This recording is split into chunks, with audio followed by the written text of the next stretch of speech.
Internet आपल्या दैनंदिन जीवनाचा भाग बनलंय. हे शिकण्यासाठी, कनेक्ट होण्यासाठी आणि जग एक्सप्लोर करण्यासाठी मदत करतंय.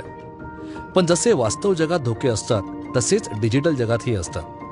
सायबर बुलिंग, ऑनलाईन भामटे आणि गेमिंगशी संबंधित धोके कोणालाही, म्हणजेच मुलांना, पालकांना आणि वृद्धांनाही प्रभावित करू शकतात. आज आपल्या समाजातील काही लोक त्यांच्या सायबर सुरक्षेशी संबंधित अनुभव सांगणार आहेत. या वास्तववादी कथा आणि अनुभवांद्वारे आपण हे धोके समजून घेऊ आणि सुरक्षित राहण्याचे मार्ग शिकू.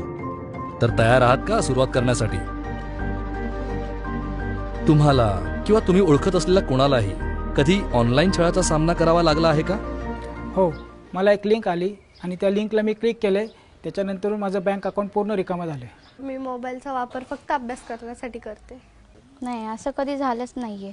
नाही, माझ्याबाबत आणि माझ्या ओळखीतही असं काहीच घडलेलं नाहीये. फ्रॉड झालं ना?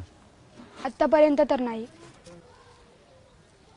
एक बार मुझको 2000 रुपये का चूना लगा दिया था उसने. एक फोन आला, त्याला म्हणजे तुम्हाला काय कर्ज पाहिजे तर आम्ही कमी ह्याच्यामध्ये तुम्हाला देऊ कर्ज. तर त्यांनी काहीतरी 5,000 रुपये त्यांनी त्याला भरायला सांगितले. 50,000 रुपये तुला देऊ आम्ही कर्ज. त्यांनी भरलं 5,000 रुपये आणि नंतर ते फोन नाही त्याला काहीच नाही. आता तुम्ही सांगा,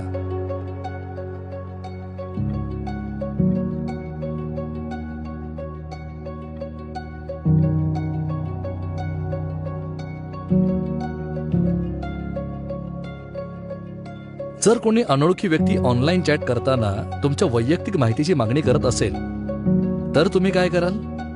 मी फ्रेंड रिक्वेस्ट एक्सेप्ट करेन, पण त्याला मी माझे इन्फॉर्मेशन, पर्सनल डिटेल पाठवणार नाही. अशी कशी पर्सनल डिटेल्स मी कोणाला देईन, ते पण ऑनलाईन? मी त्याला देणार नाही आणि पहिले तर माझ्या मम्मी पप्पांना इन्फॉर्म करेल याबद्दल. मी माझी पर्सनल डिटेल अशी शेअर नाही करणार कोणाशी. देणार नाही त्याला काहीच. आधार कार्ड नंबर मांगता है, कॉपी का नंबर मांगता है, बैंक खाते का मांगता है. मैं नहीं देता हूँ उसको. त्याच्यातलं काय आपल्याला त्यातलं कळत नाही. आणि जरी असे फोन आले किंवा तरी त्यांना सरळ सांगतो आपल्याला त्यातलं काय माहीत नाही आणि परत फोन करू नका.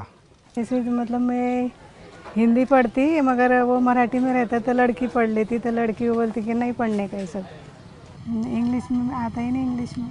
आता तुम्ही सांगा,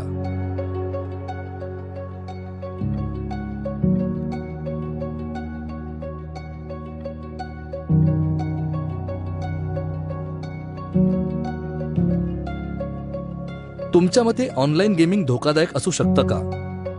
आणि असेल तर का? हां, त्याच्याने आपण फ्रॉड्स पण होतात बऱ्याच वेळा. आपलं जर एखादं अकाउंट असतं ते हॅक करून आपल्याला ते ब्लॅकमेल करू शकतात. गेमिंग म्हणजे इतकं धोकादायक की आपलं ते कधी कधी जीवही घेऊ शकतं किंवा आपल्या मेंदूवर परिणाम करून आपल्याला येडेपणा करू शकतं. मी पहिलं त्याला मोबाईलपासून गेम वगैरे बंद केले असते सगळे ते. आणि असंच माझ्या निदर्शनास आल्यानंतर मी पोलीस कंप्लेंट केली असती. 420 अंतर्गत FIR केली असते.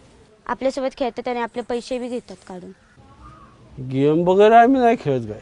आता तुम्ही सांगा,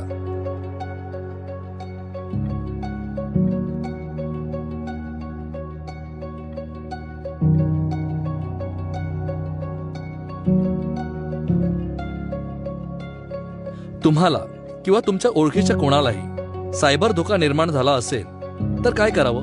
मी डायरेक्टली पोलिसांची हेल्प घेईल. मी मम्मी पप्पांना इन्फॉर्म करेल.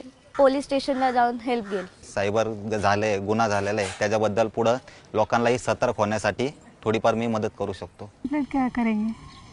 पोलीस आहेत ना, मग त्यांना सांगू आम्ही जाऊन कंप्लेंट करू असं. क्या एक्शन लूँ? मैं यहाँ का तो हूँ नहीं. मी प्रथमतः पोलिसांना इन्फॉर्म करेल. आता तुम्ही सांगा,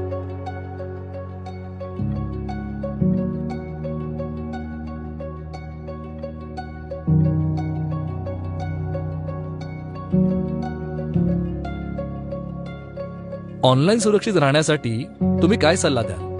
की पर्सनल डिटेल नका शेअर करू.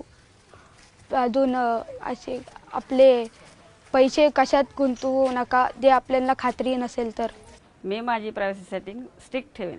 इवन बँक डिटेल्स म्हणा किंवा आपले पर्सनल डिटेल्स वगैरे कोणाला देणार नाही मी. ऑनलाईन सर्च काही करताना, ऑनलाईन गेम वगैरे करताना त्याच्या IT ॲक्ट अंतर्गत ज्या काही प्रिकॉशन असतात त्याची मी काळजी घेईन. अपने बच्चों को सिखाएंगे कि भाई ऐसा कुछ बाहर ऐसा कुछ करने का नहीं, कोई फ़ोन आया तो उठाने का नहीं। तो अच्छी बात है, ना हो बढ़िया बात है। आता तुम्ही सांगा,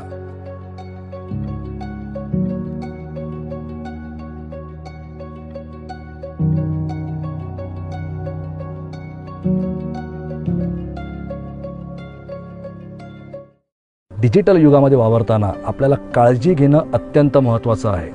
आणि अशा वेळी समजा ऑनलाईन गेमिंग्स असतील, ऑनलाईन फ्रॉड असेल किंवा सायबर बुलिंग असेल, तर अशा गोष्टींपासून वाचण्यासाठी, याचे धोके टाळण्यासाठी खूप छोट्या छोट्या आणि इफेक्टिव्ह स्टेप्स तुम्ही वापरू शकता. जसं की अनोळखी व्यक्तींना तुमची वैयक्तिक माहिती शेअर करू नका, कारण समोर बसलेला व्यक्ती कोण आहे आणि ती माहिती कशी वापरेल हे आपण सांगू शकत नाही.